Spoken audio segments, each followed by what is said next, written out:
son recursos didácticos que el Señor utilizó para enseñar asuntos que tienen que ver con el reino, con la iglesia. Ahora bien, cuando nosotros leemos esta parábola, si usted se fija en el verso 14, dice, porque el reino de los cielos es como. Ahí está, hermano, ahí está la parábola, ahí está la comparación. Siempre es como un símil, hermano. Algo que es similar a algo. Y entonces el Señor Jesucristo dice que el reino de los cielos es semejante a un hombre que se fue lejos, pero antes de irse llamó a sus siervos y les entregó sus bienes. ¿Okay? Entonces, este hombre era un hombre importante que tenía bienes materiales.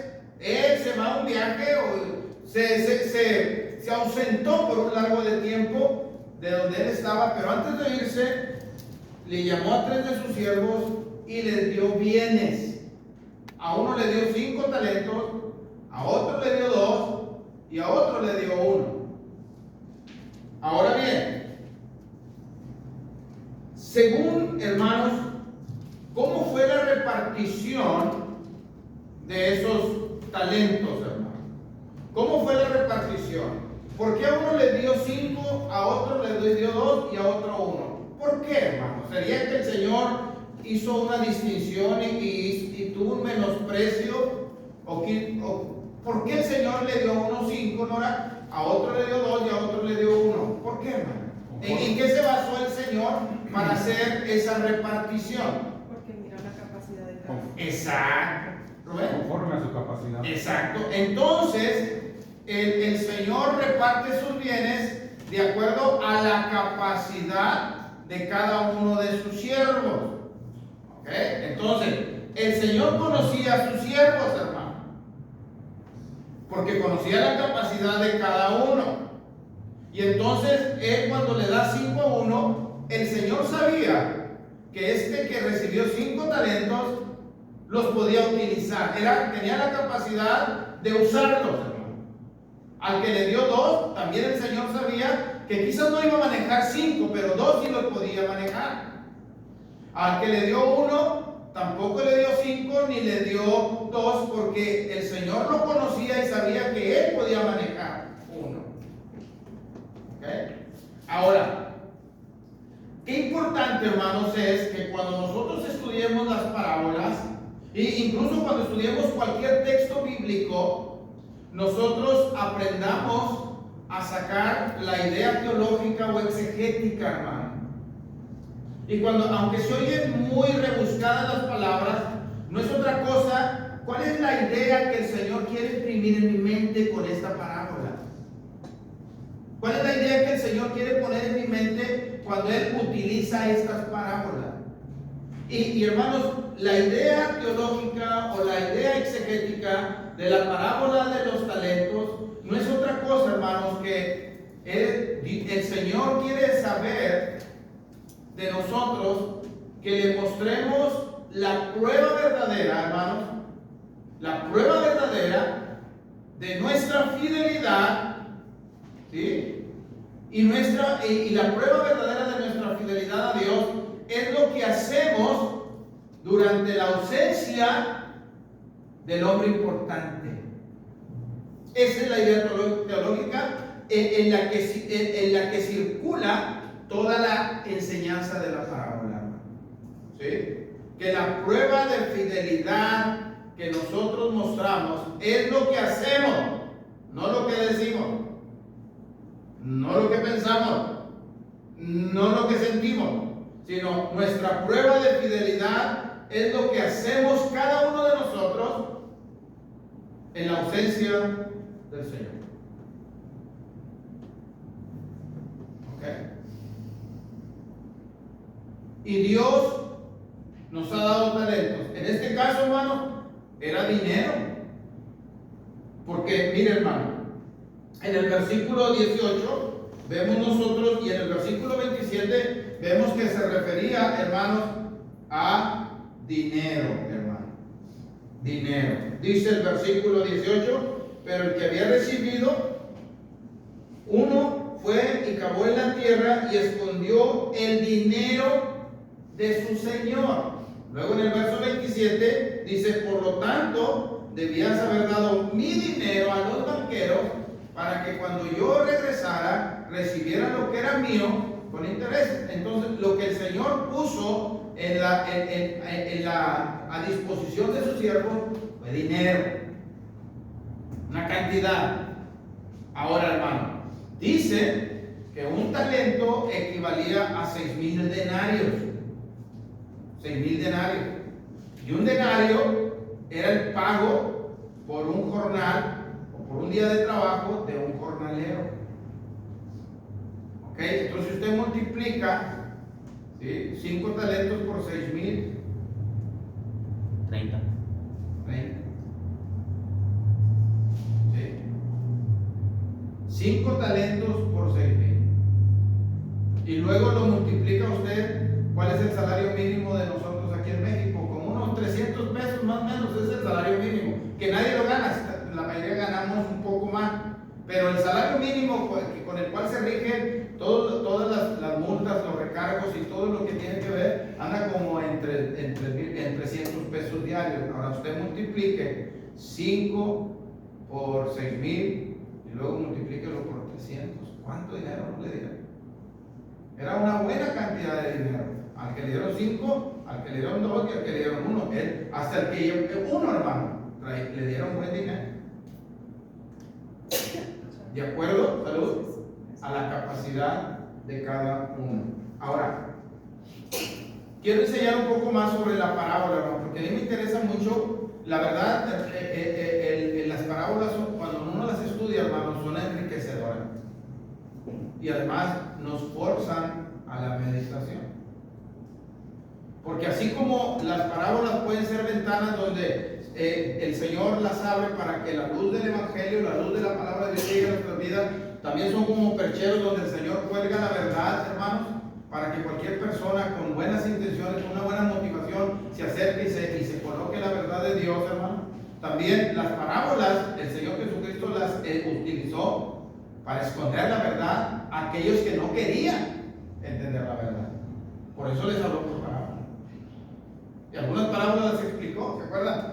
Explicó la parábola del sembrador, ¿sí?, pero otras no las explicó.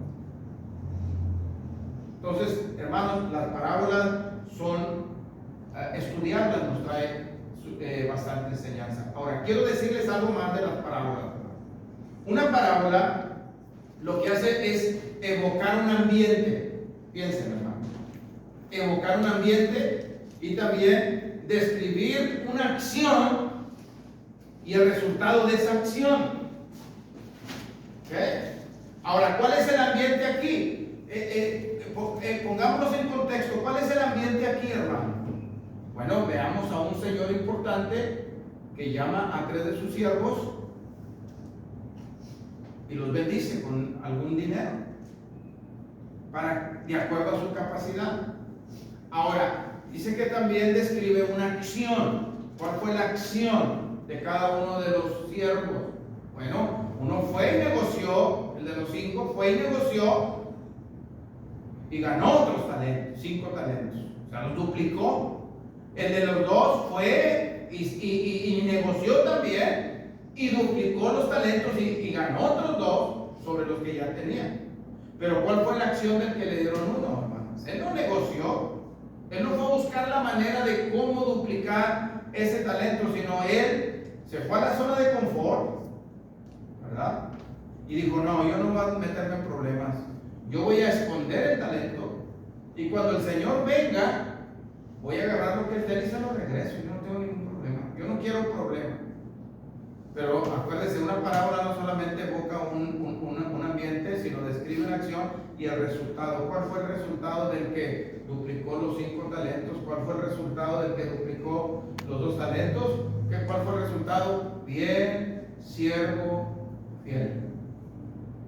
Bien, buen siervo y fiel. Sobre poco has sido fiel, sobre mucho te pondré. Entra al gozo de tu Señor. Y al de los 2 también le dijeron lo mismo: entra al gozo de tu Señor. Y al que escondió el talento, se lo quitaron, hermano. Y se lo dieron al que tenía 5 talentos. Y a este le dijeron: siervo malo y negligente, y échele afuera. Ahí será el lloro y el crujir de dientes. ¿Cuál es la idea, hermano? ¿Cuál es la enseñanza para nosotros de esta? ¿Cuál es la enseñanza, Rubén, que tú tomas de aquí, hermano? La enseñanza que... Para ti. Sí, para mí.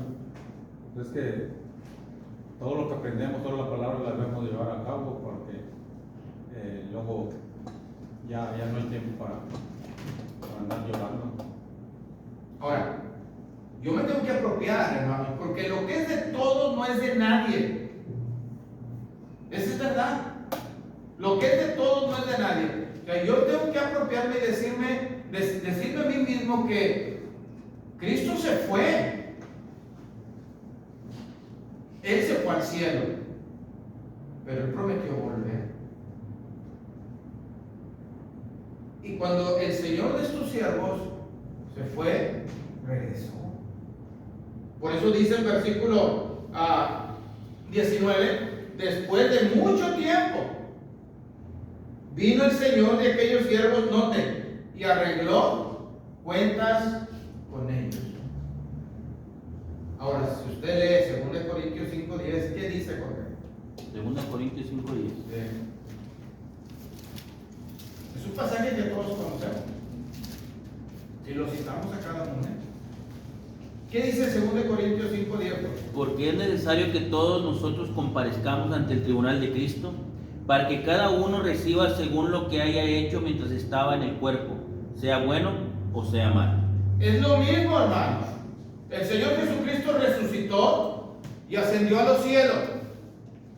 Pero antes de irse, nos repartió dones. Él nos repartió dones a cada uno en lo particular, y no, hermanos, de acuerdo a su capacidad. Dios te conoce, Rubén. Dios te conoce, José. Dios me conoce. Dios le conoce, hermanas. Dios les conoce a ustedes. Y Dios les ha repartido a usted un don de acuerdo a su capacidad. Y Dios sabe que usted puede manejar ese don, ese talento, esa habilidad natural. No estamos hablando de una habilidad espiritual, hermano, en el sentido de que sea un don directo de Dios que nos capacite divinamente, hermanos, para hacer algo. No, las capacidades. ¿Para qué eres bueno tú, Rubén? ¿Cuál es tu virtud como persona? Piensen todos, hermanos. ¿Para qué usted es bueno? Pero vamos a preguntarle a Rubén. O sea, ¿para qué te consideras tú bueno, Rubén? Que tú puedes decir: yo soy bueno para esto. En la vida normal, en la vida diaria. En mi trabajo diario, o sea, lo hago bien y trato de hacerlo cada día mejor. Perfecto. ¿Tú, José, en qué te consideras bueno? A comer. Bueno, tienes talento a comer. ¿Me entiendes? Jorge, ¿en qué te consideras bueno? ¿Cómo que nadie sabe? No, yo sincero, bueno, lo que pasa es que no sé si realmente soy bueno, pero a mí me encanta enseñar lo que aprendo, de lo que sea. Me gusta compartirlo a los demás. No sé, siempre me ha gustado enseñar. Hermano Daniel, ¿usted para qué es bueno, hermano? Hermano, bueno, por parte mía, Sí. bueno, con mis hijos, inculcarles, ahora sí que la palabra y guiarlos por el buen camino. Muy bien. ¿Para qué somos buenos, hermano? Ahora, nota, hermano, ¿para qué soy bueno? Que yo me pueda vender en el sentido correcto. De que yo pueda a una empresa y decirle: señores, yo quiero este puesto porque yo soy bueno para esto. Y si ustedes no están completos, y no estoy yo porque yo soy una persona excelente y capaz para hacer eso. O a lo mejor usted es buena, hermana, para cocinar. ¿Tiene talento de cocinar? ¿Quién tiene talento? ¿A quién le gusta cocinar de las hermanas que están aquí? A ver, levanta su mano. A Nora, a la hermana. ¿Y son buenas para cocinar, hermano? Sí. Amén. Qué bueno. Entonces tienen ese talento, y si hay alguien, si un día se ofrece cocinar, ¿quién debería levantar la mano? Yo. Ahora. No tienen que decirme. Si yo sé que soy bueno para eso y se necesita hacer lo que yo soy bueno, yo lo voy a hacer. Pero se han fijado, hermano, que muchas veces cuando se trata de hacer tanto trabajo espiritual como trabajo material en la iglesia, faltan manos, hermano. Y nos volvemos inútiles en la iglesia, en el sentido correcto, porque es fácil y cómodo navegar con la bandera de la ignorancia y de la incapacidad. Es fácil porque nadie puede hacer nada. Me acuerdo cuando yo, hermanos, estaba en la empresa anterior, duré 33 años en la agencia aduanal, y yo empecé de mensajero en una bicicleta. Y después subí de rango, me compraron una motocicleta. ¿Sí? Pasó el tiempo y yo empecé a aprender. Me empezó a gustar primero. Y empecé a aprender y empecé a estudiar, hermano. Todas las leyes que tienen que ver con el... Nadie me puso, yo me puse solo. Yo me gustaba y dije, ¿por qué aprender? Cuando alguien salía de vacaciones, decían, nadie se quería quedar a cubrir vacaciones. Y yo decía, yo me quedo. Y entonces llegó el momento, hermanos, en que aprendí todos los departamentos de la agencia aduanal, todo, hasta de montacarguista aprendí. Y eso me capacitó a llegar a ser el gerente de la empresa. Pero, si ustedes hubieran estado, sería curioso porque mis compañeros, como ya tenían años ahí, decían, yo ya no quiero saber más porque entonces me ponen a hacer más. Esa era la filosofía. Y entonces se acuñó una frase que todavía algunos amigos antiguos, cuando los veo, bromean conmigo, porque decían, oye, que hay que ir a dejar unos papeles al puente, unos pedimentos, que vaya chulo. Que hay que ir a hacer un transbordo de una caja a otra, que vaya chulo. Que hay que hacer esto, que vaya chulo. Y ya nomás se oía que vaya chulo. O sea, pero yo iba. ¿Me entiendes? Iba. ¿Por qué, hermano? Porque ellos ya no querían hacer, no es que no pudieran, no es que yo fuera mayor que ellos, no fue que yo era mejor que ellos, sino simplemente no querían desarrollar sus capacidades. En la iglesia a veces pasa lo mismo, hermano.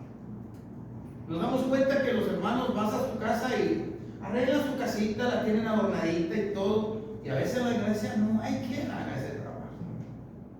Nos podemos pasar horas platicando de nuestro trabajo o de la casa de los famosos o toda la basura que ponen en la televisión, podemos platicarla, pero no podemos citar un pasaje de memoria. ¿Por qué, hermano? Porque tenemos el talento enterrado. Pero un día va a venir nuestro Señor. Él dijo, no se turbe vuestro corazón, creed en mí, en Dios, creed también en mí. En la casa de mi Padre muchas moradas hay. Voy pues a preparar lugar para vosotros, y si me fuere y os prepararé el lugar, vendré otra vez y los tomaré conmigo mismo, para que donde yo estoy, ustedes también estén. El Señor prometió volver. ¿Cuándo? ¿Quién sabe? Por eso, hermano, la prueba verdadera de nuestra fidelidad a Dios es lo que hacemos mientras el Señor no está. Ahorita que el Señor no ha venido, hermano, es la oportunidad de hacer. Porque cuando el Señor venga, hermano, pregúntenle a las 10 vírgenes, a la parábola de las 10 vírgenes, bueno, a las 5 insensatas. Fueron invitadas a la boda, pero nomás tomaron la lámpara y no le pusieron aceite. O sea, no tomaron aceite extra. El novio se tardó en venir. Cuando gritan, aquí que viene el novio, salgan a recibirle. Las sensatas se levantaron y como que ya la mecha estaba baja, pero traían aceite, le pusieron aceite a su lamparita y continuaron. Pero las que insensatas no trajeron y dijeron, denos, compartan el aceite con nosotros. No, porque nos va a faltar a nosotros y a ustedes. Es que vayan y compren con los que venden aceite para que tengan aceite. Pero la expresión más trágica, hermano, es denos aceite, porque nuestras lámparas. ¿Cuántas lámparas de la congregación de reservas están apagando? Ya no hay pasión por hacer las cosas de Dios. Ya no hay placer, ya no hay gusto, ya no hay entusiasmo, ya no hay inversión, ya no hay ¿qué hay que hacer? Disponibilidad, porque nuestras lámparas se están apagando. Y hay que estarles echando aceite a hermanos que ya deberían estar enseñando a otros. Por eso, hermanos, miren, vamos a Hebreos capítulo 6. Cuando nuestras lámparas se apagan, aunque no es el tema, hermano, pero yo un día les voy a dar el estudio de la parábola de las 10 vírgenes, y no porque yo sea muy bueno, hermano, sino que fue una clase que estuve llevando por 5 meses allá en la congregación. No las abarqué todas las parábolas del Señor Jesucristo, pero pude ver las más importantes. Si vamos a Hebreos capítulo 6, vamos a ver qué pasa, hermanos, cuando no traemos aceite extra y nuestras lámparas se apagan. Hebreos capítulo 6.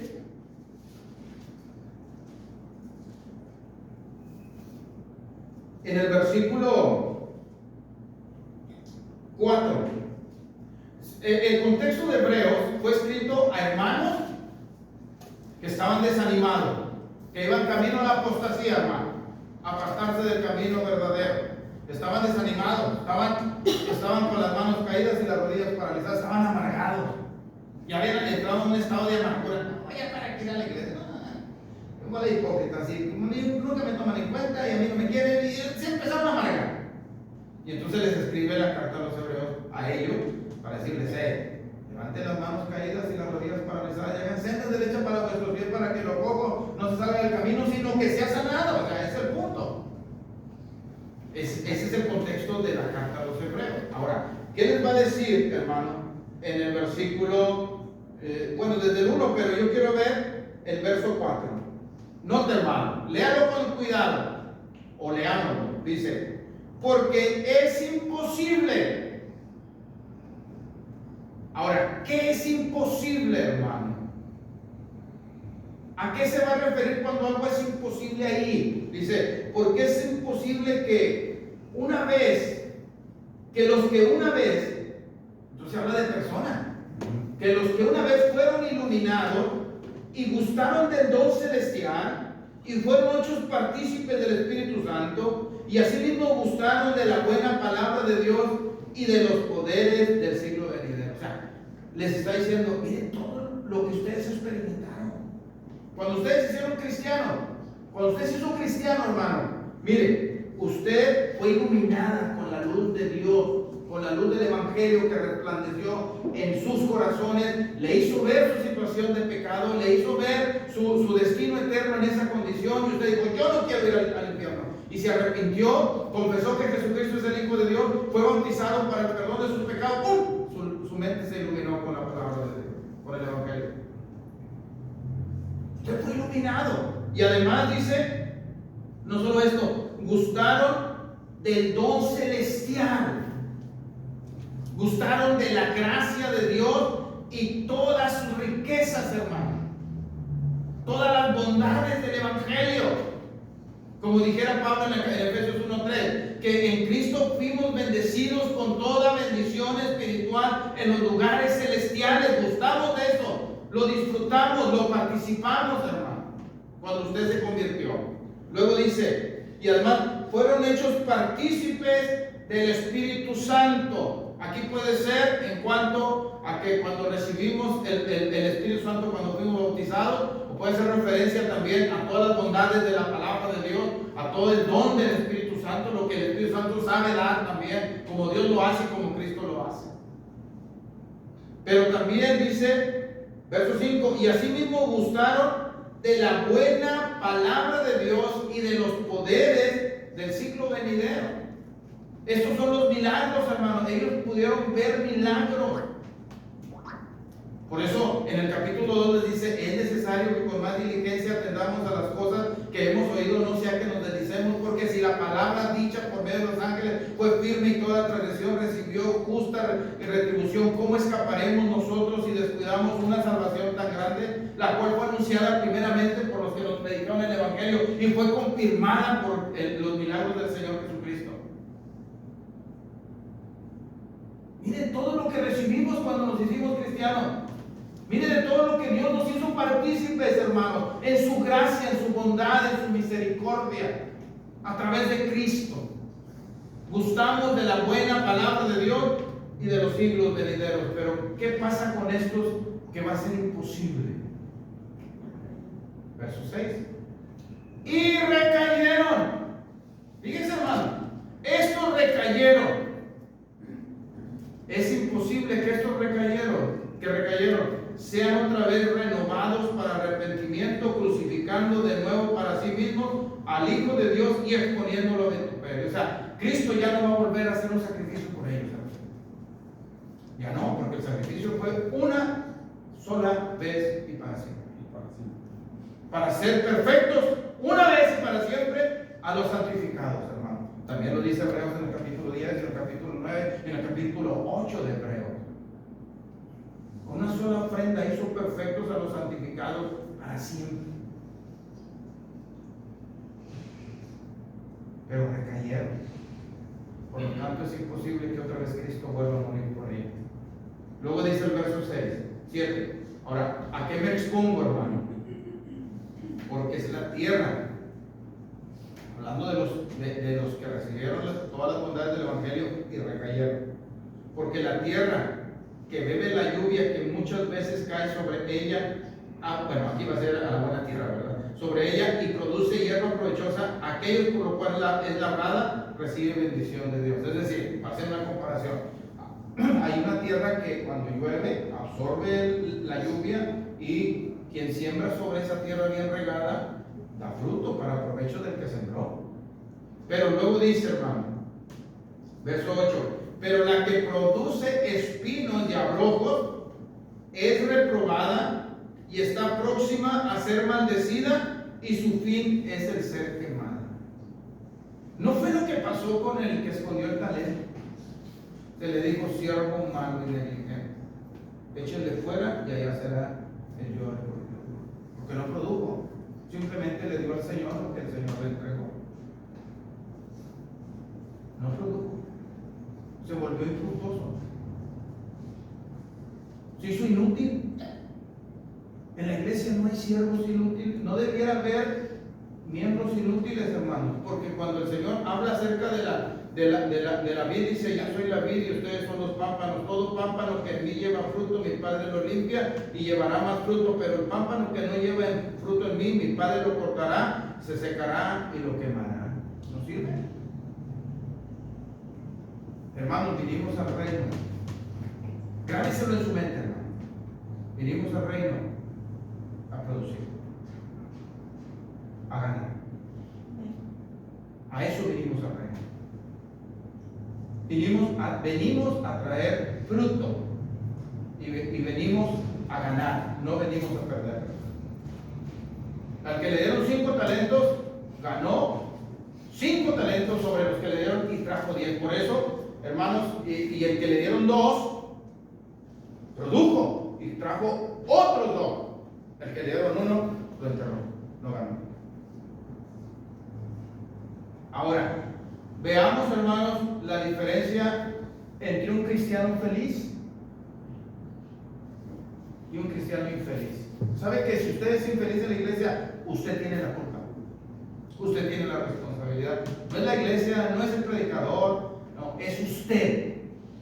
Porque el que ganó 5 viene, Señor, le dice, mira, Señor, 5 talentos me diste, aquí tienes otros 5.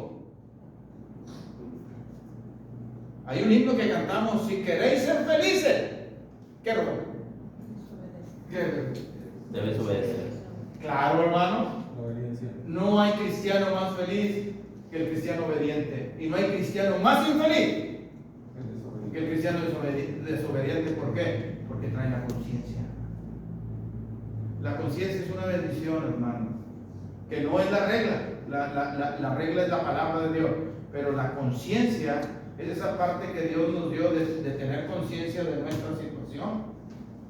Y la conciencia nos aprueba o nos reprueba, hermano. Mi conciencia. ¿Por qué cree, hermano? No lo digo por todo y Carmelita, no lo estoy diciendo por eso, pero ¿por qué usted cree que hay síntomas de un cristiano que está desanimado, hermano?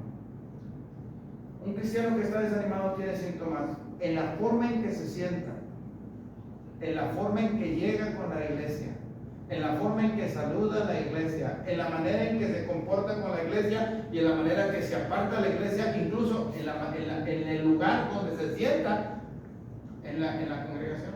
Son síntomas, hermano. Uno puede darse cuenta.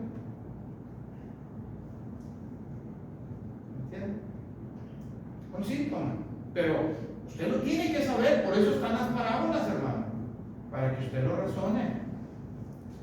Y para que usted mismo haga un dictamen de usted mismo cuál es su situación espiritual. Entonces, la lluvia, la tierra que bebe la lluvia, que muchas veces cae como sobre ella, y en lugar de tener frutos produce espinos y abrojos, hermano, está próxima a ser maldecida.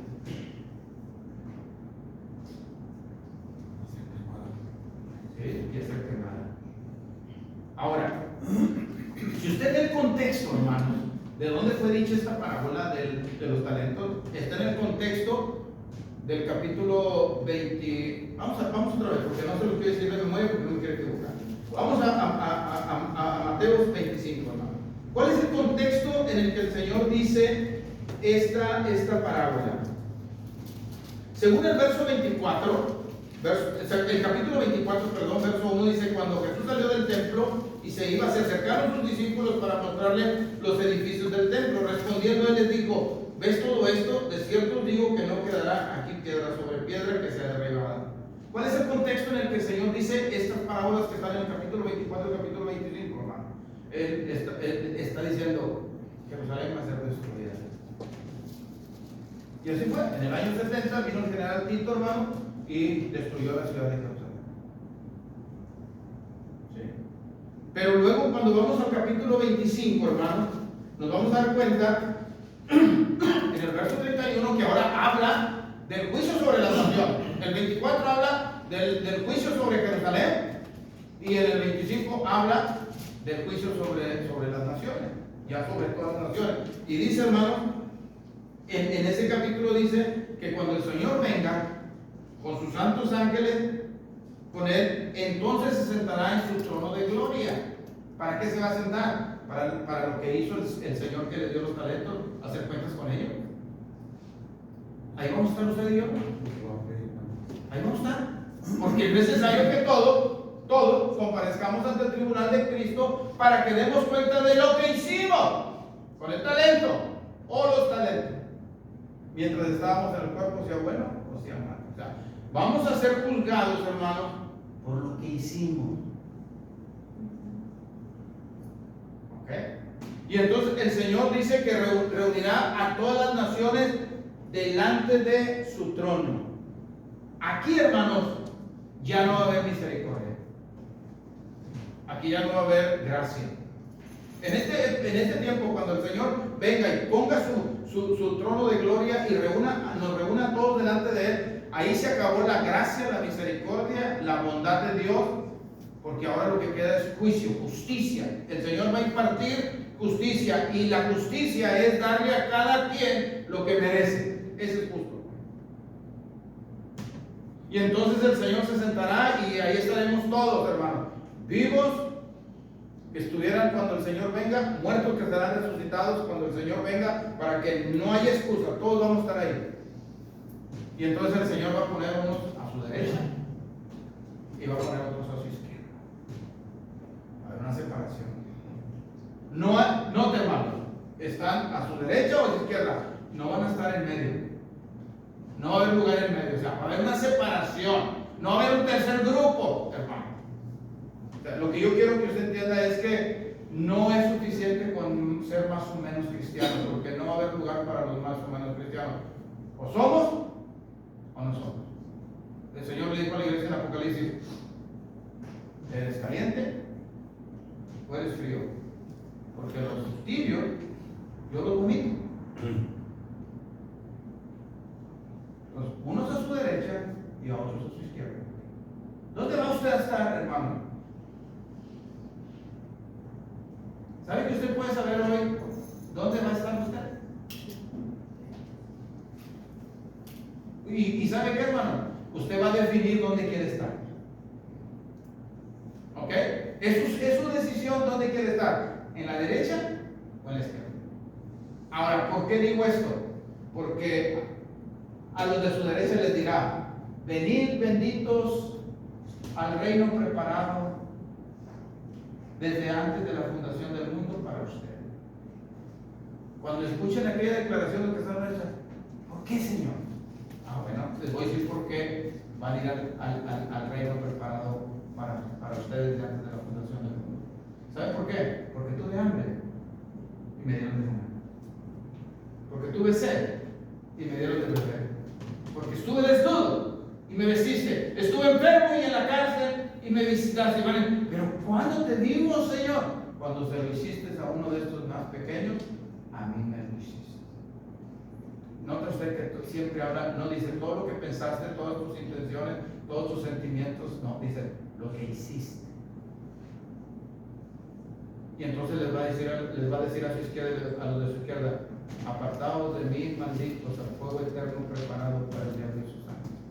¿Por qué, Señor? Porque tuve hambre y no me diste. Tuve sed, tampoco. Estuve desnudo y no te importó. Estuve en la cárcel y estuve enfermo y no me visitaste. No, hermano. Todas las personas tuvieron la misma oportunidad. ¿Sí? Todas las personas tuvieron la oportunidad. La misma. ¿Ok? ¿Cuál fue la diferencia? Que unos quisieron y otros no.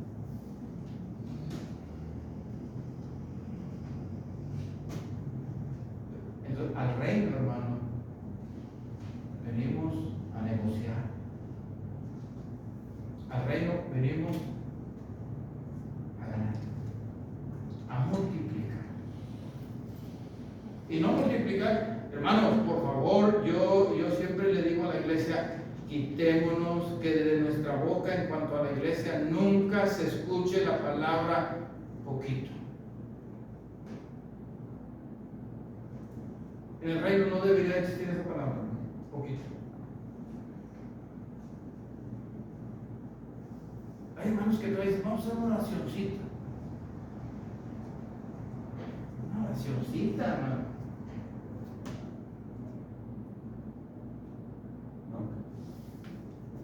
No vamos a hacer cosas grandes para Dios. Pues se trata de multiplicar. Y usted está llamado a eso. Cada uno, usted. Y Dios sabe su talento. A mí me encanta, y yo soy bueno, hermano. Si alguien me dice: ¿para qué eres bueno? Y yo le digo: yo soy bueno. Si me pones de gerente en una empresa del comercio exterior, voy a trabajar.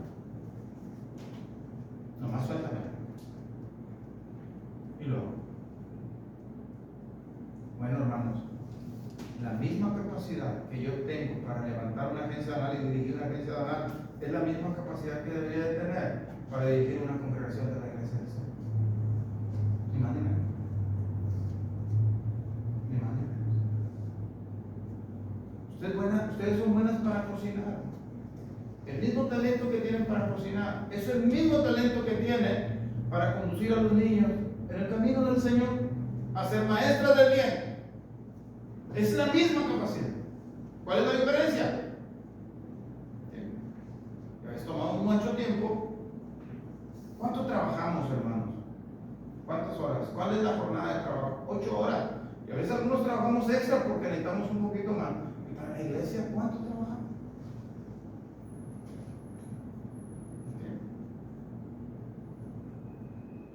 No tiene que ser proactivo, hermano, en la iglesia del Señor.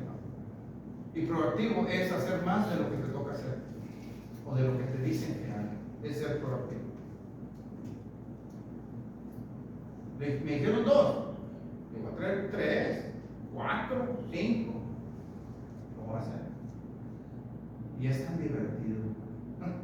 De veras, el trabajo del Señor es divertido, hermano. ¿Sí? Es satisfactorio, encuentras una plenitud, te sientes realizado haciendo el trabajo del Señor. Y te cansas, pero ese cansancio no es bueno. O sea, no te quita el tiempo, ¿verdad? Sí, no se cansa uno, ¿verdad? No sé si tengan, hermanos, un comentario. ya para ir, porque ya se acabó la hora,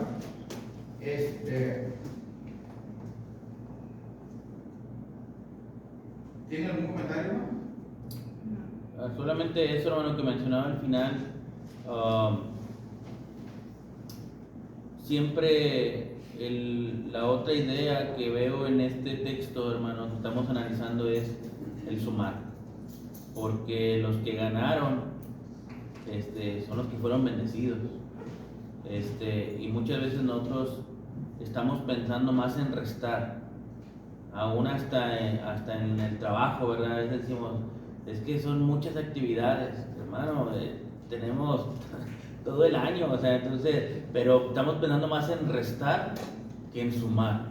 Siempre estamos limitándonos, como decía ahorita, o sea, Dios sabe nuestras capacidades y a veces Dios nos ha dotado de talentos que nosotros no hemos sabido valorar porque no hemos sabido de lo que realmente somos capaces, porque no hemos puesto a trabajar nuestro talento. Entonces no podemos sumar, siempre estamos pensando más en restar para no, como usted decía ahorita, para no poner a trabajar ese talento, porque es más fácil decir no puedo, no sé. Y es lamentable, hermanos, de verdad es lamentable que muchos hermanos ponemos pretexto de no venir a las reuniones porque estamos cansados del trabajo. Estoy cansado y merezco descansar. Sí, eso es cierto, sí mereces descansar. Sí merecemos un descanso, hermano. Pero hasta para descansar de nuestro trabajo físico, hermano, tenemos que tener prioridades. Tenemos que tener organizadas nuestras prioridades. Debemos ser personas ordenadas, hermano, en poner nuestras prioridades en orden. Y la Biblia enseña que nuestra prioridad número uno es Cristo, porque Él es la cabeza. Que nuestra prioridad en Cristo, nuestra prioridad debe ser Cristo porque en Él estamos completos. Nuestra prioridad debe ser Cristo porque Él produce en nosotros el querer como el hacer por su buena voluntad. Nuestra prioridad es Cristo porque Él es el que nos da la vida, el aliento para hacer las cosas que hacemos, la capacidad para hacer lo que hacemos. Él debe ser el número uno de nuestras vidas. ¿Sí? Porque Él debe tener, según Colosenses 2:10, Él debe tener toda la preeminencia. Y la tiene. Que nosotros no se la reconozcamos es un asunto de nosotros, pero Él tiene toda preeminencia. Le fue dado un nombre que es sobre todo nombre, para que en el nombre de Jesucristo se doble toda rodilla y toda lengua confiese que Jesús es el Señor, para la gloria de Dios. Él es el Señor. Y nosotros somos sus siervos. Y cuando el Señor ordena, los siervos obedecen. ¿Ok? ¿Rubén? Y además lo cantamos, hermano, como en el canto 88,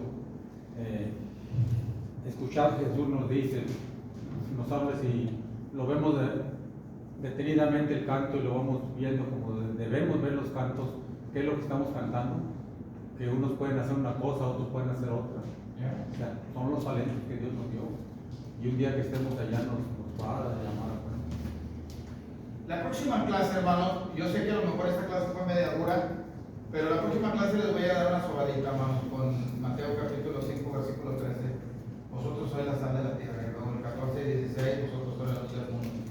Y para que vean qué declaración tan más maravillosa, para qué hace Dios con respecto a usted y a mí. Es Dios el que lo está haciendo. ¿Ok? Hermanos, pues yo ya acabé.